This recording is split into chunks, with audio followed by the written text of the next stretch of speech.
Hi hello ನಮಸ್ತೆ. ಮಧ್ಯಮ ಕುಟುಂಬದ ಆಂಧ್ರ ರೆಸಿಪೀಸ್ಗೆ ಸ್ವಾಗತ. ನಾನಿವತ್ತು ಆಂಧ್ರ ಚಾಪಲ ಪುಲುಸು ಮೀನು ಸಾರನ್ನ ಯಾವ ರೀತಿ ಮಾಡೋದಂತ ತೋರಿಸ್ತೀನಿ. ತುಂಬಾ ಟೇಸ್ಟಿಯಾಗಿರುತ್ತೆ. ವಿಡಿಯೋನ ಸ್ಕಿಪ್ ಮಾಡದೆ ನೋಡಿ. ಆಂಧ್ರದಲ್ಲಿ ಚಾಪಲ ಪುಲುಸು ಅಂದರೆ ತುಂಬಾ ಫೇಮಸ್ಸು. ಇಷ್ಟಪಡದೇ ಇರೋರು ಯಾರೂ ಇರೋದಿಲ್ಲ, ಅಷ್ಟು ಚೆನ್ನಾಗಿರುತ್ತೆ. ತುಂಬ ಸಿಂಪಲಾಗಿ ಮಾಡಿಕೊಂಡ್ರು ಸೂಪರ್ ಟೇಸ್ಟಿಯಾಗಿರುತ್ತೆ. ಬನ್ನಿ ನೋಡೋಣ ಯಾವ ರೀತಿ ಮಾಡೋದು ಅಂತ. ಮೊದಲಿಗೆ ನಾನಿಲ್ಲಿ ಮೀಡಿಯಮ್ ಸೈಜು 2 ಟೊಮೊಟೊ, 3 ಈರುಳ್ಳಿ, 4 ಹಸಿಮೆಣಸಿನ್ಕಾಯಿನ ತಗೊಂಡಿದ್ದೀನಿ. 1 kg ಮೀನಿಗೆ ಟೊಮೊಟೊ 2 ಹಾಕಿರೋದ್ರಿಂದ ಇಷ್ಟು ಹುಣಸೆ ಹಣ್ಣನ್ನು ತಗೊಂಡಿದ್ದೀನಿ. ಚೆನ್ನಾಗಿ ಒಂದ್ಸಲ ತೊಳೆದು ಹುಣಸೆ ಹಣ್ಣನ್ನು ನೆನೆಸಿ ಇಟ್ಕೋಬೇಕು. ಇವಾಗ ನೋಡಿ, ಮೀನನ್ನು ನಾವು ಹೊರಗಡೆನೇ ಈ ರೀತಿ ಕ್ಲೀನ್ ಮಾಡಿಕೊಡ್ತಾರೆ. ಉಪ್ಪು ಸ್ವಲ್ಪ ಜಾಸ್ತಿನೇ, ಉಪ್ಪು ಸ್ವಲ್ಪ ಅರಶಿನ ಹಾಕ್ಬಿಟ್ಟು 4-5 ಬಾರಿ ನೀಟಾಗಿ ವಾಶ್ ಮಾಡ್ಕೋಬೇಕು. ಒಂದೊಂದು ಸಲ ಮೇಲೆ ಇರುವಂತಹ ಬ್ಲ್ಯಾಕ್ ಆಗಿರುತ್ತಲ್ವ, ಅದನ್ನು ಕೂಡ ನೀಟಾಗಿ ಕ್ಲೀನ್ ಮಾಡ್ಕೊಳ್ಳಿ. ಇವಾಗ ನೋಡಿ, ಮೆಂತ್ಯ ಹಾಗೆಯೇ ಜೀರಿಗೆನ ಹುರ್ಕೋಬೇಕು. ಮೆಂತ್ಯ 1/4 ಟೀ ಸ್ಪೂನು ಅಥವಾ ಅರ್ಧ ಟೀ ಸ್ಪೂನ್ ಹಾಕ್ಕೊಳ್ಳಿ. 1 ಟೀ ಸ್ಪೂನ್ ಜೀರಿಗೆ ಹಾಕ್ಕೊಂಡು ಮೆಂತ್ಯನ ಚೆನ್ನಾಗಿ ಹುರಿದಿಲ್ಲ ಅಂದರೆ ಕಹಿ ಬರುತ್ತೆ, ಸೀದಿಸ್ಕೊಂಡ್ರೆ ನಮಗೆ ಫ್ಲೇವರೇ ಇರೋದಿಲ್ಲ. ಈ ರೀತಿ ಹುರ್ಕೋಬೇಕು. ಪುಡಿ ಮಾಡ್ಕೊಳ್ಳಿ. ಇವಾಗ ಇದನ್ನು ನಾನಿವಾಗ ಸ್ಟವ್ ಮೇಲೆ ಒಂದು ಅಗಲವಾಗಿರುವಂತಹ ಆದಷ್ಟು ಸ್ಟೀಲ್ ಪಾತ್ರೆನಲ್ಲೇ ಮೀನು ಸಾರನ್ನು, ಮೀನು ಹುಳಿ ಅಲ್ವ ಇದು, ಮೀನು ಹುಳಿನ ಮಾಡ್ಕೋಬೇಕಾಗುತ್ತೆ. ಈ ಥರ ಮೀನು ಹುಳಿನಲ್ಲಿ ಸ್ವಲ್ಪ ಎಣ್ಣೆ ಜಾಸ್ತಿನೇ ಇರಬೇಕು. ಎಣ್ಣೆ ಎಷ್ಟು ಬೇಕೋ ನೋಡಿಕೊಂಡು ಎಣ್ಣೆನ ಹಾಕಿ, ಎಣ್ಣೆ ಬಿಸಿ ಆದಮೇಲೆ ಚಕ್ಕೆ, ಲವಂಗ, ಏಲಕ್ಕಿ ಇಷ್ಟು ಮಾತ್ರ ಫ್ಲೇವರು. ಇನ್ನು ಯಾವುದೇ ಥರದ ಮಸಾಲ ಪುಡಿನ ಹಾಕೋದಿಲ್ಲ ನಾನು. ಇವಾಗ ಹಸಿಮೆಣಸಿನ್ಕಾಯಿ ಹಾಗೆಯೇ ಈರುಳ್ಳಿ ಪೇಸ್ಟ್ ಮಾಡ್ಕೊಳ್ಳಿ, ಇಲ್ಲಾಂದರೆ ಆದಷ್ಟು ಸಣ್ಣಕ್ಕೆ ಕಟ್ ಮಾಡ್ಕೊಳ್ಳಿ. ಅಂದರೆ ನಮ್ಮ ಕರ್ನಾಟಕದಲ್ಲಿ ಕೊಬ್ಬರಿ, ಧನಿಯಾ ಪುಡಿ ಅಂತೆ ಇನ್ನು ಮಸಾಲೆ ಎಲ್ಲ ಹಾಕಿ ರುಬ್ಬಿ ಹಾಕ್ತೀವಲ್ವ, ಆದರೆ ಆಂಧ್ರ ತೆಲಂಗಾಣದಲ್ಲಿ ತುಂಬ ಟೇಸ್ಟ್ ಚೆನ್ನಾಗಿರುತ್ತೆ. ರುಬ್ಬಿ ಏನು ಮಸಾಲೆನ ಹಾಕೋದಿಲ್ಲ, ಕೊಬ್ಬರಿ ಇದೆಲ್ಲ ಹಾಕೋದಿಲ್ಲ. ಚಕ್ಕೆ ಲವಂಗ ಕೂಡ ತುಂಬ ಜನ ಹಾಕೋದಿಲ್ಲ. ನಾನು ಹಾಕಿದ್ದೀನಿ ಫ್ಲೇವರ್ ಚೆನ್ನಾಗಿರುತ್ತೆ ಅಂತ. ಹಾಗೆ ನಾನು ಮಸಾಲ ಪೌಡರ್ ಅದಕ್ಕೆ ಏನು ಆ್ಯಡ್ ಮಾಡೋದಿಲ್ಲ.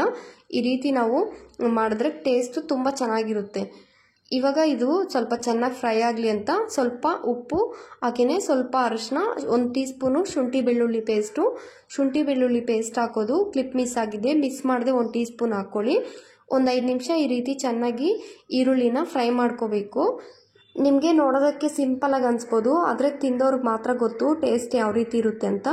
ಈರುಳ್ಳಿ ಈ ರೀತಿ ಚೆನ್ನಾಗಿ ಫ್ರೈ ಆದಮೇಲೆ ಟೊಮೊಟೊ ಕೂಡ ಅಷ್ಟೇ ಆದಷ್ಟು ಸಣ್ಣಕ್ಕೆ ಕಟ್ ಮಾಡ್ಕೊಳ್ಳಿ. ಚೆನ್ನಾಗಿ ಫ್ರೈ ಆಗಬೇಕು, ಟೊಮೊಟೊ ಹಾಕಿದ್ದೀವಿ ಅಂತಲೂ ಗೊತ್ತಾಗಬಾರ್ದು. ಈ ರೀತಿ ಟೊಮೊಟೊನು ಫ್ರೈ ಮಾಡ್ಕೊಂಡ್ಮೇಲೆ ಇವಾಗ ಖಾರ, ಮೀನು ಹುಳಿನಲ್ಲಿ ಖಾರ ಕರೆಕ್ಟಾಗಿದ್ರೇ ಚೆನ್ನಾಗಿರೋದು. ಸ್ವಲ್ಪ ಜಾಸ್ತಿನೇ ಹಾಕ್ಕೊಳ್ಳಿ, ಎಲ್ಲ ಸಾರಿಗಿಂತ 1 ಸ್ಪೂನ್ ಜಾಸ್ತಿನೇ ಹಾಕ್ಕೊಳ್ಳಿ ಖಾರ. ಹಾಗೆಯೇ 1 ಟೀ ಸ್ಪೂನ್ ಧನಿಯಾ ಪುಡಿ ಹಾಕ್ಬಿಟ್ಟು ಒಂದು 5 ನಿಮಿಷ ಫುಲ್ಲು ಲೋ ಫ್ಲೇಮ್ನಲ್ಲೇ ಚೆನ್ನಾಗಿ ಫ್ರೈ ಮಾಡ್ಕೊಳ್ಳಿ. ಟೇಸ್ಟ್ ಚೆನ್ನಾಗಾಗುತ್ತೆ ಈ ರೀತಿ ಖಾರ ಹಾಕಿದ್ಮೇಲೆ ನಾವು ಫ್ರೈ ಮಾಡ್ಕೊಳ್ಳೋದ್ರಿಂದ. ಅಂದರೆ ಹುಣಸೆ ಹುಳಿ ಹಾಕ್ತೀವಲ್ವ, ಅದರಿಂದ ಖಾರನ ಜಾಸ್ತಿ ಹಾಕ್ಕೊಂಡ್ರೇ ಇದು ಚೆನ್ನಾಗಿರೋದು ಹುಳಿ ಸಾರಲ್ಲಿ. ಇವಾಗ ನೋಡಿ, ಒಂದು 5 ನಿಮಿಷ ಚೆನ್ನಾಗಿ ಫ್ರೈ ಮಾಡಾದ್ಮೇಲೆ ಹುಣಸೆ ಹಣ್ಣನ್ನು ನೆನೆಸಿಟ್ಕೊಂಡಿದ್ವಲ್ಲ, ಈ ರೀತಿ ಪ್ಯೂರಿ ಮಾಡಿ ಹಾಕ್ತಾಯಿದ್ದೀನಿ. ಅಂದರೆ ಟೊಮೊಟೊ 2 ಹಾಕಿರೋದ್ರಿಂದ ಹುಣಸೆ ಹಣ್ಣನ್ನು ಸ್ವಲ್ಪ ಕಡಿಮೆನೇ ಹಾಕಿದ್ದೀನಿ. ಟೊಮೊಟೊ 1 ಹಾಕಿದ್ರೆ ಇನ್ನು ಸ್ವಲ್ಪ ಜಾಸ್ತಿ ಹಾಕ್ಕೋಬೇಕಾಗುತ್ತೆ. 1 kg ಮೀನಿಗೆ ಕೂಡ ಹುಣಸೆ ಹುಳಿ ಅಂದಮೇಲೆ ಹುಳಿ ಸಾರು ಕರೆಕ್ಟಾಗಿ ಹಾಕ್ಕೋಬೇಕು. ಹುಳಿನ ನೀರು ಜಾಸ್ತಿ ಹಾಕ್ಕೋಬೇಡಿ. ನಿಮಗೆ ಸಾರು ಯಾವ ರೀತಿ ಕನ್ಸಿಸ್ಟೆನ್ಸಿ ಇರಬೇಕೋ ಅಷ್ಟು ಮಾತ್ರ ನೀರನ್ನು ಹಾಕ್ಕೊಳ್ಳಿ.